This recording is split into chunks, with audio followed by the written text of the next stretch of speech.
Welcome to another FPL video. Today we're covering the team selection and only a few days left for the Game Week 5 deadline, so there's no time to recover, and I've already made my 2 free transfers, so keep on watching to see what I have done and let me know what you're planning to do down in the comment section below. Let's try to get this video to over 200 likes and let's keep smashing the subscribe button. It's very much appreciated, and let's just get straight into it.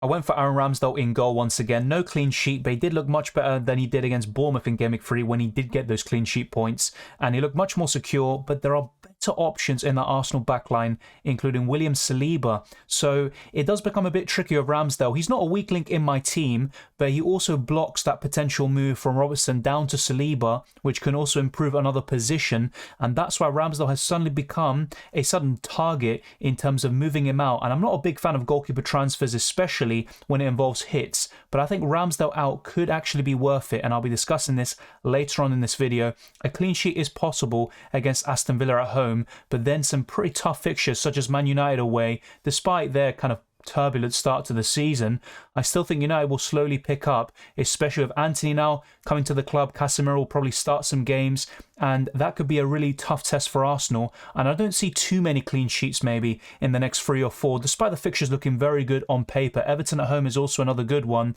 but I'll be a bit careful about that. And Ramsdale, despite being a good option, isn't making that many saves or bonus points to get those and make him worthwhile and justify that extra 0.4 million over Sanchez. I still think he's better than Raya, but I'd be a bit concerned. I don't think he's the best goalkeeper option, and therefore he could be making his way out of my team.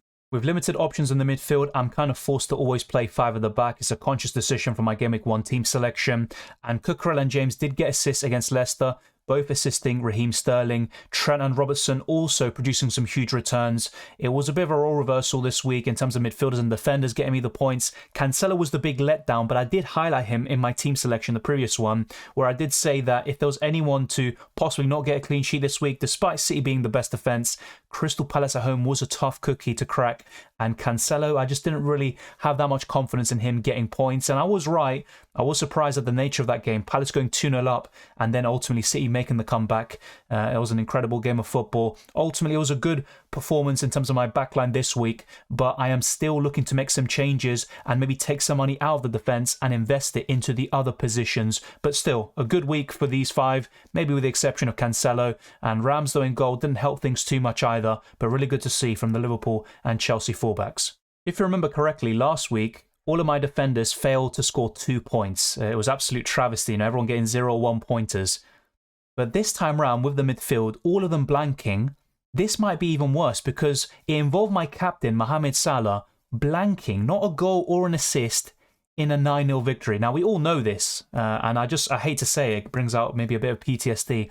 It's absolutely unbelievable, and this will be the stuff of legend in the years to come. I would argue this is even worse than Havertz against Norwich in the 7-0 victory while Salah got the hat-trick away to United. Despite maybe the effective ownership and all of that, playing a huge part, and maybe that's why some people would argue that it's Havertz. Just the fact that it's Salah, one of the most consistent players of all time in FPL, he is, in my opinion, the very best. When you look at Martinelli and Neto, these things can happen, especially with Neto, who I just don't expect to ever get attacking returns. He did get an assist kind of ruled out, which was a big shame, and he also got a yellow card. So at least he came off, before Wolves conceded. So he got a clean sheet point and didn't get a 1 point, instead he got 2. Well done. But he's also another one that I look at every single week, and he's a weak link in my team. The same goes for Bailey. And my midfield needs serious bolstering, and it's just so weak. Apart from Salah and Martinelli, it's not looking too good. And even then, Martinelli and Salah are arguably not that great at the moment, especially Salah. He's just not offering maybe the value that he tends to do. So some work needs to be done in my midfield. I am going to be looking into it in the next few weeks, and I want to seriously improve it because otherwise I'm going to continue at a pretty poor rank. Haaland was an absolute beast again, and as predicted, a lot of us did. He was going to acclimatise very quickly to the Premier League. He scores goals. He doesn't get that many touches. He might not look that fancy, but he gets those goals. And a 17 points is unbelievable. I never expected it against Palace. Otherwise, I would have captained him. And Salah, on paper, looked like the better choice. His team scored 9 goals. So I think it was, to a certain degree, fairly unlucky, the big swing between Salah and Haaland captainers. Having said that, fair play to those of you who went for Haaland, and also Trent Alexander-Arnold. Despite getting the same points as Haaland, I think that captaincy is more impressive. But yeah, I have to say, very, very strange week. Jesus also with a 1 point, another yellow card. and he did miss some chances. Arsenal had a good game overall, but they had to grind out that result at the very end. But ultimately, it's a good week. It's the best one I've had so far this season. But that isn't saying much because this season has been dreadful so far. But remember, we're only 4 game weeks in and there's still a long way to go. And now you're going to see my updated ranks. And after that, we're going to be going into the team selection for Game Week 5. With this being my highest scoring game week, I did get 69 points. I've got 246 overall, and my overall rank is 1.8 million. I went up from 2.2, so it is slow but steady progress. And I did get sunk a little bit by Perisic and Harry Kane, but you can't cover everyone. And I will be looking to make some moves in the midfield especially. Possibly adding a third striker. I'll be evaluating that with more weeks, more data. And as I keep on saying with the wildcard, we might be having some very poor game weeks, some poor results, poor scores, and we are very tempted to wildcard. But I think you'll make an even better wildcard team. You'll have a better squad overall if you just kind of wait it out, be a bit patient, and see what we get with more information and wait a few more game weeks if you can. I know there is the temptation to play an early wildcard with the World Cup, and you technically have 3 wildcards, but I still think there is merit and you gain some even more value just by waiting a few more weeks if possible, because a lot of us have good teams. Maybe some players like Neto don't look that great, but for the most part it looks good, and it's still easily kind of remedied with some free transfers and some hits. And I'm going to be talking about the 2 free transfers I've made right now. So let's get into the Game Week 5 team selection.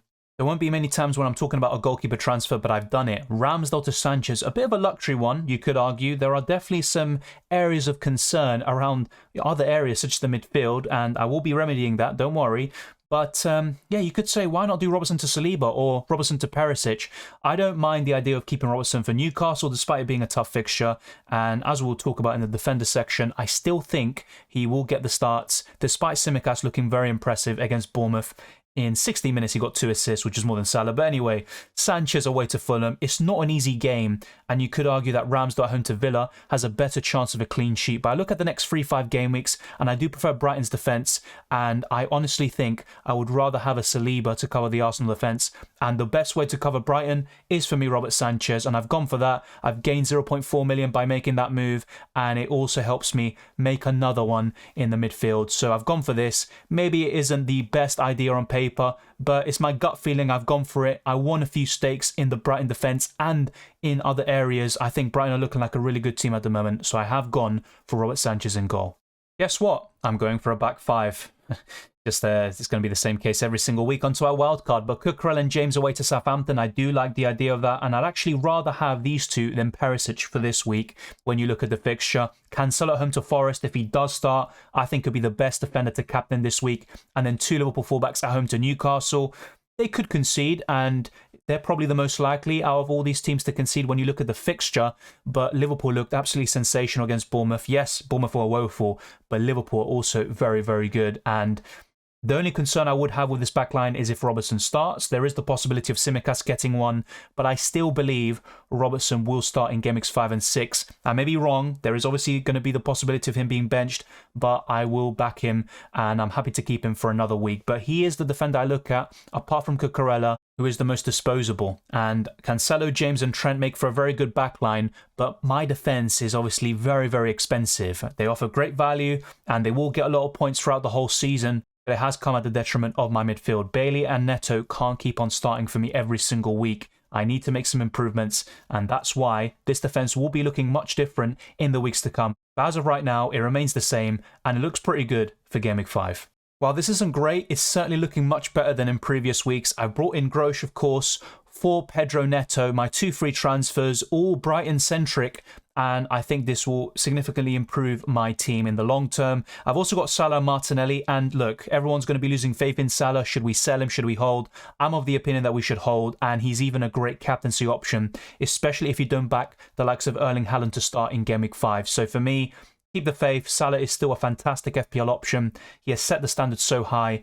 Game Week 4 was an absolute disappointment, probably an all-time low for Mohamed Salah. but he will bounce back, and I wouldn't be surprised if he scored a brace or a hat-trick against Newcastle, despite the difficulty of the opposition. Grosh away to Fulham, it's not the easiest fixture, and Neto could burn me actually away to Bournemouth, but I don't trust Wolves offensively, and for me Grosh is still a better option over the next 4 or 5 game weeks, and I can always wildcard him out around game week 9 if I do proceed with that kind of mini plan I have at the moment with the wildcard. This is a good midfield, it's not great, but it has improved, and that is the main thing. The two forwards speak for themselves. I'm not going to talk too much about Gabriel Jesus. I think he's a fine option, but I wouldn't go as far to captain him this week. Obviously, if you're of the different opinion, then go for it, back your gut. But Erling Haaland is going to be the big talking point right now. He just got 17 points. He's got 6 goals. He's the top scorer in the Premier League. He's my tip to win the Golden Boot even from the summer. But do we sell him ahead of Game Week 5? This is the thing. There is going to be a benching. Pep Guardiola said it himself. Alvarez is going to start some games. Haaland can't play every 3 or 4 days. So does Haaland start in Game Week 5 or in Game Week 6? When is he going to be benched? Is it going to be the Champions League when he's going to be benched in match day 1 there? My opinion is that he's going to be benched in one of these 2 upcoming Premier League games, and he'll maybe make a half-an-hour cameo. And it really depends on how City find themselves. Are they trailing the game? Could he come on a half-time? Whatever. But in Game Week 5, there is a big possibility that Erling Haaland is benched. He's a high-risk, high-reward captain. If he does start, I can see him scoring the most points of any player, alongside possibly Kevin De Bruyne. But it's just a lot of big ifs, buts and maybes. We don't know for sure, and we just have to make some guesses, maybe get lucky, but there is a chance that Haaland's not going to start here, and that is the big concern. Do we sell Haaland? I believe we shouldn't. He is probably the best forward in the game. Harry Kane is going to be a bit more nailed, and that's why on a wild card you could go for him and then maybe get Haaland later on in the season. So it's a really tough one. There's no easy answer, but if you can stomach the benchings, you have a bit of squad depth, Haaland is definitely worthwhile, to keep, whether you're on a wild card or with free transfers. And in terms of the captaincy, it becomes a bit more difficult now because a lot of us maybe aren't too keen on Salah, and we all want to captain Haaland, but he could be benched and come on for a 1-pointer. So let me know your thoughts down in the comment section below. If Haaland starts, I think he's going to go absolutely insane once again. This team is not locked in. I'll be talking about this in the deadline stream, but Haaland is my captain currently, and my bench speaks for itself. Andres Pereira is the first sub, Bailey second, and Archer third, and I'm quite happy with my starting 11, and I've got no real weakness. Haaland is the big concern, though, with his minutes, and I just hope he starts. If he does, and I captain him, I will be very, very confident of some returns. To be fair, I said that about Salah at home to Bournemouth, but nevertheless, this looks pretty solid, much better than in Game Week 4, and you could argue that maybe Ramsdale to Sanchez is a downgrade for this game week specifically, but in the long run, I think I will benefit from it. I can get an Arsenal defender like Saliba or Zinchenko in the defence, and also Ivan Perisic, or start to maybe downgrade even further and go to a 4 million defender and invest maybe in a third striker. Archer to Tony is a real possibility. I could do Robertson to Saliba and Archer to Tony. Let me know what you think of that. I've got the exact funds to do it. I'm not going to be looking to take a -8 this week. I'll be priced out of it eventually, but you can see I've got quite a few routes now, and my team is suddenly looking much better, but the midfield is still not great.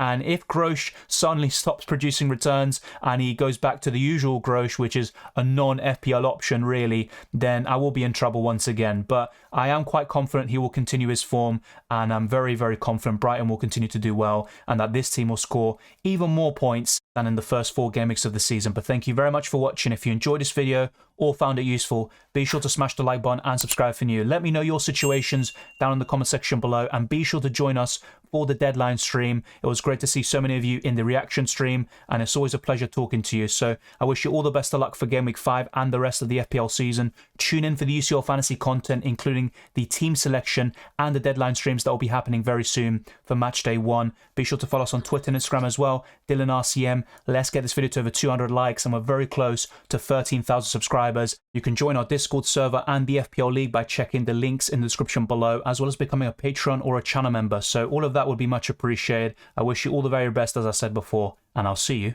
next time.